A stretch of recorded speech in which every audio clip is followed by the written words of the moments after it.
Hello my dear friends, welcome back to my channel. कैसे हैं आप लोग? आई होप आप लोग बहुत अच्छे होंगे और आपकी पढ़ाई भी बहुत ही अच्छी चल रही होगी। आज हम लोग डिस्कस करने वाले हैं वर्ग एक, जो मध्य प्रदेश में आपको पता है बहुत ही जल्द वैकेंसी आपको देखने को मिलने वाली है और बहुत ही ज़ोरों तोड़ों से आप सभी लोग इसकी तैयारी में लगे हुए हैं।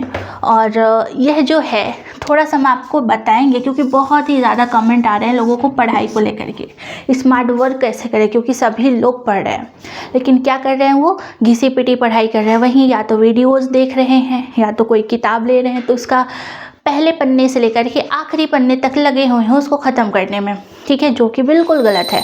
आपको क्या करना है, आपको पढ़ाई भी करनी है, पढ़ाई करने के साथ साथ जो है आपको प्रैक्टिस करनी है, रिवीजन करना है और उसके बाद मॉक लगाना है। ये सारे काम आपको करने पड़ेंगे, ये सारे काम बहुत ही ज़रूरी हैं, ठीक है। तो देखिए, स्मार्ट वर्क करने का सबसे पहला तरीका आपके पास क्या होना चाहिए, आपके पास होना चाहिए आपका सिलेबस, ठीक है। सिलेबस की हार्ड कॉपी, हम आपको स्टार्टिंग से बोल रहे हैं कि जो सिलेबस है आपके फ़ोन में नहीं होना चाहिए, PDF फॉर्म में नहीं, आपके पास हार्ड कॉपी होनी चाहिए, ठीक है ना। इस तरीके से कोई भी आप हार्ड कॉपी जो है ले सकते हैं, ऐसे फॉर्म्स का हार्ड कॉपी आप ले सकते हैं, ठीक है। तो आई होप आपको समझ में आ गया होगा। तो हार्ड कॉपी आपके पास रहेगी तो आप पूरा लाइन बाय लाइन हर एक सिलेबस को अच्छे से कवर कर पाएंगे, क्योंकि अगर आपके पास हार्ड कॉपी नहीं होगा तो बिल्कुल भी आप अच्छे चीज़ों को, मतलब आपका कितना सिलेबस कवर हुआ है कितना नहीं हुआ, आप हार्ड कॉपी लीजिए, जहाँ आप पढ़ाई करते हो वहाँ पर पेस्ट कर लीजिए, रोज़ देखिए अपने सामने, मतलब जहाँ पे आप पढ़ रहे हैं आपके सामने आपका सिलेबस होना चाहिए, चिपका लीजिए, उस आपकी नज़र सिर्फ सिलेबस पे होनी चाहिए, पूरा लाइन बाय लाइन उसको याद कर लीजिए, कौन सा टॉपिक है कौन सा टॉपिक है, ठीक है ना, एकदम से प्रॉपर आपके दिमाग में बैठा होना चाहिए। आसपास भी कहीं कोई चीज़ें दिख भी रही हो तो आपको लगे कि ये मेरे सिलेबस में दिया हुआ है, इसको मुझे अच्छे से पढ़ना है। तो सबसे पहला काम हार्ड कॉपी सिलेबस का, ठीक है।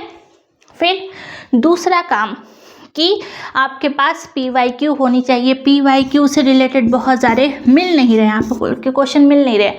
आप ESB की वेबसाइट में जाइए, ऑफिशियल वेबसाइट, ESB की ऑफिशियल वेबसाइट ESB डालिए, ESB, तो आपकी ऑफिशियल वेबसाइट ओपन हो जाएगी। उसमें आप MP-TET वर्ग, आप उसमें साइड में प्रीवियस ईयर रहेगा, प्रीवियस ईयर का ऑप्शन, प्रीवियस ईयर में जाइए, आप बहुत सारे प्रीवियस ईयर आपको देखने को मिले, तो आप ढूंढिए MP-TET वर्ग 1 का प्रीवियस ईयर, जिसका जो भी सब्जेक्ट है अपलोड कर लीजिए और उसका हार्ड कॉपी निकलवा लीजिए, ठीक है। हार्ड कॉपी निकलवाइए। आप क्या करेंगे, एक बार पढ़ के ख़त्म नहीं, हार्ड कॉपी होना चाहिए। तो दो चीज़ हार्ड कॉपी में आपके पास होनी चाहिए, एक तो सिलेबस की, दूसरा आप PYQ, ठीक है, PYQ। अभी तक तो ऐसे बुक अवेलेबल नहीं हुई है जिसमें सिर्फ MP-TET के PYQs मिले, अभी तक तो नहीं आई है, बट हो सकता है आ जाए। लेकिन आप देरी ना करें, आप जाइए वहाँ से और आप प्रिंट आउट निकलवा लीजिए PY, ये दोनों आपके पास हार्ड कॉपी होना चाहिए। PYQ को देखिए कौन से टॉपिक से सिलेबस आए हुए, हर एक टॉपिक का एनालिसिस करिए आप, एक बार दो बार तीन बार उसको सॉल्व करिए क्वेश्चन को, और एक कॉपी लीजिए, एक रफ कॉपी लीजिए और आपको क्या करना है, सारे टॉपिक्स को लिख लेना है कि इन टॉपिक्स से, मतलब या फिर आप उन टॉपिक्स को अपना जो सिलेबस है उसी में हाईलाइट कर लेना है कि इन टॉपिक से ज़्यादा प्रश्न आए हुए हैं। आप टॉपिक डाल लीजिए, जैसे ज्योग्राफी से हैं अगर आप तो यहाँ डाल लीजिए नदियाँ, ये नदी, ये, मतलब एक पूरी तरीके से निचोड़ लीजिए किसको, आपका PYQ को पढ़िए अच्छे से, 2 बार 3 बार 4 बार, सारे पॉइंट्स लिख लीजिए, कहाँ कहाँ से प्रश्न बने हुए हैं, सारे शिफ्ट के, आपका जो सब्जेक्ट रहा उस शिफ्ट के सारे क्वेश्चंस। थोड़ा टाइम लगेगा, चलिए मान लीजिए 2 दिन 4 दिन, जितना समय लगे, सबसे इम्पॉर्टेंट है ये, सबसे इम्पॉर्टेंट काम है ये। PYQs लीजिए, PYQ को 3 बार 4 बार उसको पढ़िए, 3 बार 4 बार पढ़ने के बाद आपको क्या करना है, 3 और 4 बार पढ़ने के बाद आपको PYQ सॉल्व करना है, ठीक है ना। और उसके सारे पॉइंट्स जो हैं लिखने हैं, कहाँ पास, सारे पॉइंट जो हैं लिखने हैं आपको पूरा हर एक पेजेस पे, ठीक है। आई होप आपको समझ में आ गया होगा। तो आपको ये काम जरूर कर लेना है, ठीक है ना। समझ में आया? आपको PYQ 3 से 4 बार सॉल्व करना है, जितना भी समय लगे, जितने भी प्रश्न हो, सारे शिफ्ट के पढ़ने हैं और उसके की पॉइंट्स लिख लेने, मतलब किस टॉपिक से प्रश्न बने।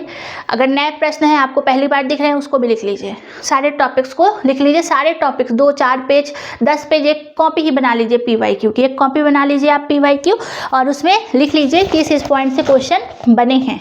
अगर नए क्वेश्चन तो उसको भी लिख लीजिए। ये काम आपको करना है। आप अपना सिलेबस स्टार्ट करने से पहले, मतलब अपनी पढ़ाई स्टार्ट करने से पहले ये ज़रूर करना है, बहुत बहुत इंपॉर्टेंट है।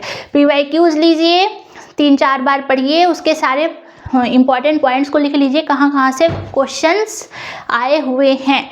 तो ये काम होने के बाद आपके पास सिलेबस हो गया, आपके पास सारे पॉइंट्स हो गए, इंपॉर्टेंट पॉइंट जहाँ से आज तक प्रश्न बने हैं, ठीक है ना, अभी तक जो एग्ज़ाम हुए हैं, ये हो गया। अब फिर आपको उठाना है आपकी NCERTs, ठीक है। सबसे पहले आपको क्या उठाना है? आपकी NCERT आपके सब्जेक्ट की। और अगर हिंदी इंग्लिश वाले हैं तो आप डायरेक्ट अपनी बुक को उठाइए, जो मैंने बुक प्रेफर की है। अगर आपको बुक कौन सी पढ़नी है, बुक का वीडियो मैंने डाला हुआ है, आप प्ले लिस्ट चेक करिए। बुक, सारी बुक्स मैंने बताई हुई है, सारे सब्जेक्ट, जो भी सब्जेक्ट है आपका, सारे सब्जेक्ट के लिए मैंने बुक बताई हुई है, तो फिर आप बुक स्टार्ट कर सकते हैं। तो जो लोग NCERTs पढ़ सकते हैं, जैसे साइंस वाले हैं, केमिस्ट्री, फिजिक्स और बायोलॉजी, और हमारे सोशल स्टडीज़ वाले हैं, हिस्ट्री, ज्योग्राफी, पॉलिटी, इकोनॉमी, वो सारे लोग जो हैं वो लोग NCERTs कवर करें। देन उसके बाद अपने ग्रेजुएशन लेवल की किताबें करें और फिर अपना एक ऑथेंटिक बुक भी कर सकते हैं। लेकिन अब देखिए, अब आप NCERTs तो पूरा ही करना है लाइन बाय लाइन, बट अगर आप जो है, जब आप कोई ऑथेंटिक किताब उठा रहे हैं या अपनी ग्रेजुएशन लेवल की किताब उठा रहे हैं, तो आपकी पूरी नहीं पढ़ने की, पहले पेज से लेकर अंतिम तक नहीं। आपको लेना है अपना सिलेबस का जो टॉपिक, पहला टॉपिक दिया हुआ है, जैसे मान लीजिए कोई भी बायोलॉजी का दिया हुआ है सेल, तो आप सेल उठाइए, वो सेल को कवर करिए और उसको कवर करिए अच्छे से, और उसका शॉर्ट नोट्स प्रिपेयर करिए अपना खुद का। सिर्फ पढ़ के ख़त्म नहीं करना है, ठीक है ना बेटा, एकदम से अच्छे से करिए, पूरा टॉपिक वाइज करना है आपको। पढ़ने के बाद आपको उसके शॉर्ट नोट्स बनाने हैं, इस तरीके की कॉपी बना लीजिए या फिर आप पेजेस बना लीजिए। तो एक लिखिए सेल, और सेल के इंपॉर्टेंट पॉइंट्स एक पेज या 2 पेज के अंदर शॉर्ट नोट्स प्रिपेयर करिए। और अगर आप कॉपी नहीं ले सकते तो आप एक काम करिए, ऐसी छोटी छोटी फाइल्स बना लीजिए, ठीक है ना, ऐसे छोटी छोटी फाइल्स बना लीजिए यूनिट वाइज, यूनिट 1, 2, 3, 4 ऐसे। और जब आप टॉपिक कवर करें तो आप ऐसे वाइट पेजेस पर लिखें, ठीक है, ऐसे वाइट पेजेस पर लिखें। और ऐसे वाइट पेजेस पर लिखने के बाद जो है, ऐसे वाइट पेजेस पर लिखने के बाद उस फाइल में आप यूनिट वाइज जो फाइल बनाएंगे, यूनिट 1, 2, 3, 4, 5 जो भी है, तो उस जिस यूनिट का ये पेज है आप उसी में ये डाल लीजिए। बहुत इंपॉर्टेंट पॉइंट हम बता रहे हैं आपको, बहुत इंपॉर्टेंट। सब लोग ऐसा नहीं करेंगे, क्योंकि ये जो आप करेंगे आज मेहनत, वो आपको काम आएगा जब आपका एग्ज़ाम होगा रिवीजन में। हर यूनिट की ऐसी छोटी छोटी फाइल्स ले लीजिए, 10-10 रुपए की आएगी।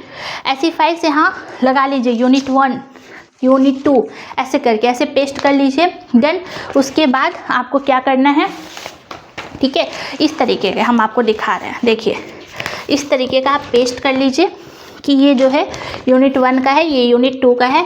अब आपने जैसे अपने यूनिट का जो भी टॉपिक पढ़ा, जैसे ये यूनिट 1 हो गया सपोज दैट, तो आपने यूनिट 1 का जो भी टॉपिक पढ़ा, तो अब आप उस टॉपिक के शॉर्ट नोट्स प्रिपेयर करिए 2-3 पेज में। और फिर उस मतलब एक टॉपिक 2-3 पेज में रहेगा और फिर आप उसमें डाल लीजिए। ऐसे आपको पूरा यूनिट 1 कवर कर लेना है और इस एक फाइल में यूनिट 1 का पूरा नोट्स प्रिपेयर करके रख लेना है, ठीक है ना। और इसी तरीके से आपको सभी फाइल्स बनानी, सभी यूनिट्स की फाइल प्रिपेयर कर लेनी। क्यों? क्योंकि अब आप मान लीजिए बुक उठाते हैं, अब उसमें कंफ्यूज हो जाएंगे कौन सी यूनिट रिवाइज करें, क्योंकि आप जब मॉक टेस्ट लगाएंगे ना, तो जहाँ पे आपका नहीं बनेगा तो आपको पता होना चाहिए कि जैसे ये मान लीजिए श्वसन तंत्र, ठीक है ना, आपसे नहीं बन रहा है, आपके क्वेश्चन गलत हो रहे हैं, तो आप सिलेबस में जाइए, श्वसन तंत्र मान लीजिए यूनिट 4 में सपोज दैट दिया हुआ है, तो आप उठाइए वो यूनिट 4 की फाइल और उसको रिवाइज कर लीजिए। एक्स्ट्रा पॉइंट भी मिल रहे हैं तो आप यहाँ पे नोट कर लीजिए, साइड में थोड़ा सा स्पेस जो है छोड़ दीजिएगा। तो इस तरीके के आपके जितने यूनिट्स हैं आपके सब्जेक्ट के, ऐसे छोटी छोटी फाइल्स बना लीजिए, शॉर्ट नोट्स बनाइए। अगर आपने कोर्स लिया हुआ है तो कोर्स परचेज किया, कोर्स से पढ़िए, PDF से पढ़िए, लेकिन बुक भी पढ़िए, उसके साथ साथ शॉर्ट नोट्स बनाइए कोई, क्योंकि एक सोर्सेज से काम नहीं होने वाला है, क्योंकि आपको मेंस भी कवर करना है। आपको याद दिला दे, सिर्फ आप प्री के लिए नहीं पढ़ रहे हैं, आपको मेंस भी कवर करना है, ठीक है ना। तो मेंस भी कवर करना है, इसीलिए आपको साथ में नोट्स बनाना पड़ेगा एकदम डीप में, स्मार्ट वर्क तरीके से। क्लियर? आई होप आपको यहाँ तक समझ में आ गया होगा। तो इस तरीके के आप अपने सारे यूनिट्स का ऐसे नोट्स प्रिपेयर कर लेंगे, सारे यूनिट्स का जो है नोट्स बना लेंगे, फाइल में ऐसा डाल लेंगे, ठीक है। फाइल ज़रूर यूज़ करिएगा, क्योंकि छोटे छोटे कुछ पेजेस आएंगे, रिवीजन में आसानी होगी, और उसमें हम ऐड ऑन भी कर सकते हैं, पेज डाल सकते हैं, निकाल सकते हैं।